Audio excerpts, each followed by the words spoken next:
win in Philadelphia last week in the fourth quarter. 152 and 3 timeouts for him here. 4-man rush. Prescott gonna let it fly far side of the field. And it hung up there forever, but Gallup couldn't come down with it. That was dinked and dunked and boinked, but it ended up incomplete. But look at the coverage by Alford, Kevin. See how he just pins him towards the sideline? It makes it very tough, and then he uses his body to shield Gallup from being able to break back inside and catch the football. That's excellent coverage on the corner by Robert Alford, number 23.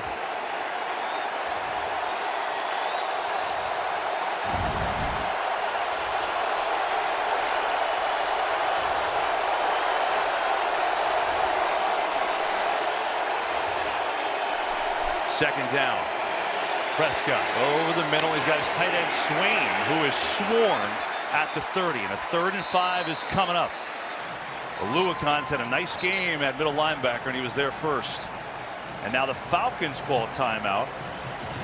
Funny, I talked with Jeff Ulbrich, the linebackers coach for Atlanta, and he said that when they got Oluwakon in camp, he was teasing him a little bit about being a Yalie, you know, an Ivy League guy. And Oluwakon told him, Coach, there are guys that go to Yale, you know, to be students and what have you. He said, I'm a football player that went to Yale. Let's not get it mistaken. He's proven his worth so far here in his rookie year. Pretty cool, huh? That's pretty awesome. So's this 3rd down and 5. So not only are the Cowboys trying to win it, but if they don't convert here, Atlanta's got plenty of time left to try and win it. And don't forget, Cole Beasley is their top 3rd down receiver. He'll be covered by Brian Poole, number 34, top of your screen in the slot.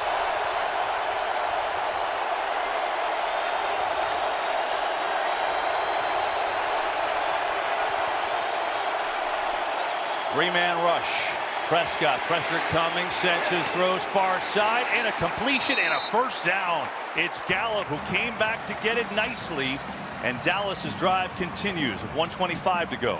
And Kevin, they doubled Cole Beasley on that play. Gallup had to win on the perimeter, and he did. Now they're hurrying up to the line at the 40.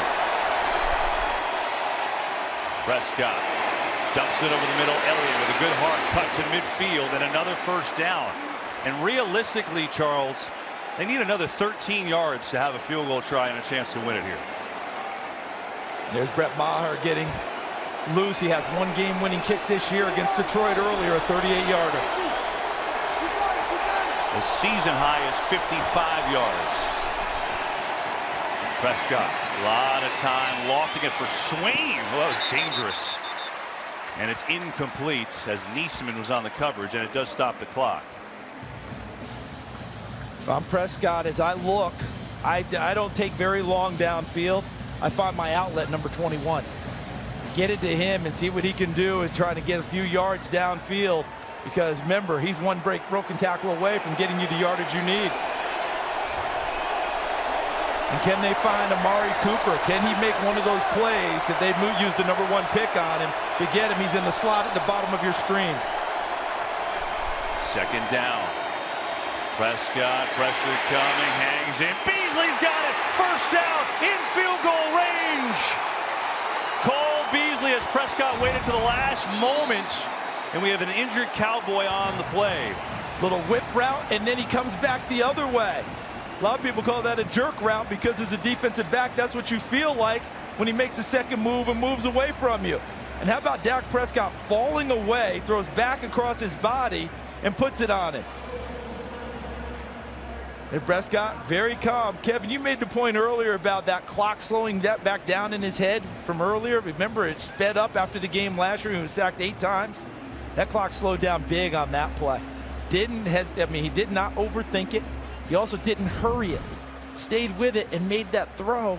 And Beasley made a nice job making the extra move to get open and put themselves in a great spot. And that's what he had been talking about. He has taken more sacks, but he's trying to make more plays, and that was there. Meanwhile, there's concern for Tyron Smith, who's been dealing with back spasms, and so he is down right now.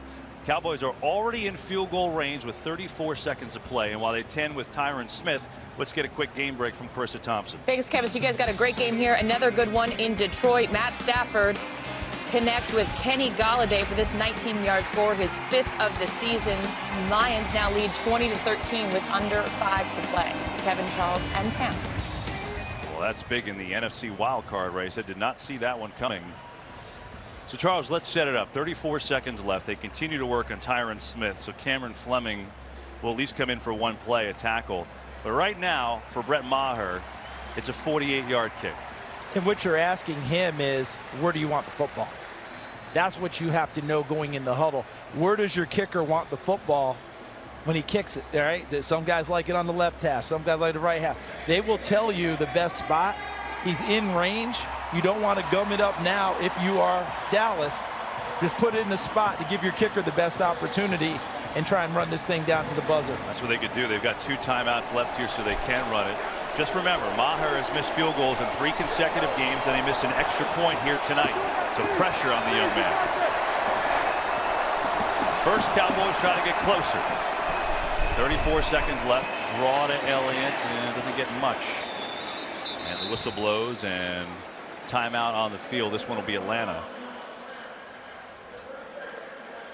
Maher just sitting and waiting. Again, won a game against the Lions at the Horn. Week 4, we were there for that one. Had a chance in Washington to tie it, but remember they had that snap infraction against LP Ladouceur, this holder, something you hardly ever see, and it moved from a 47 to a 52-yarder, and he barely missed that. Right. They hit the upright on that one. And just, you think about this game, Dallas has had opportunities to really put it away. This Beasley doesn't drop balls. That's a touchdown. So they did get a field goal, but they lost 4 points there. They missed an extra point, as we told you about. That's been an issue. The big penalty on the kickoff, which helped Atlanta go down the field and tie it. But with all that being said, they've got a chance to win it here. 29 seconds left. Falcons load up the box. They'll run it to Elliott, and Elliott gets a little closer, down to the 25. And a timeout on the field. It's going to be Atlanta, so their last timeout. It'll be a 3rd down coming up, and you think that the Cowboys will run it one more time. That's what Charles was talking about. LP Ladouceur, who had that strange penalty.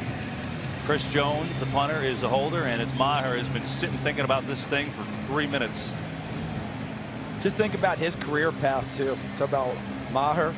He's in Dallas's camp in 2013, goes to Canada and kicks 78% made field goals for 4 years. In Houston camp in 2017, back to Dallas this year. Has 1 game-winning field goal, as we just showed you. He's hoping for an opportunity at another. Dallas will run one more time. The timeout's in their back pocket on a 3rd down and 6. It's Elliott up the middle, gets it a little closer inside the 25. As Ezekiel Elliott goes over 200 total yards on the day.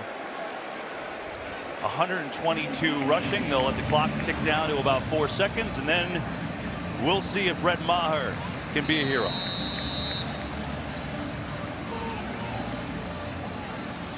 And he gets to run out there with the understanding, too, that they can't call the extra timeout, freeze him late. It's one shot, and he can go ahead and go. So either the Cowboys win it or we go to overtime here in Atlanta. Huge game for both. Dallas trying to get back to 500. A loss would really hurt Atlanta. They dropped to 4-6.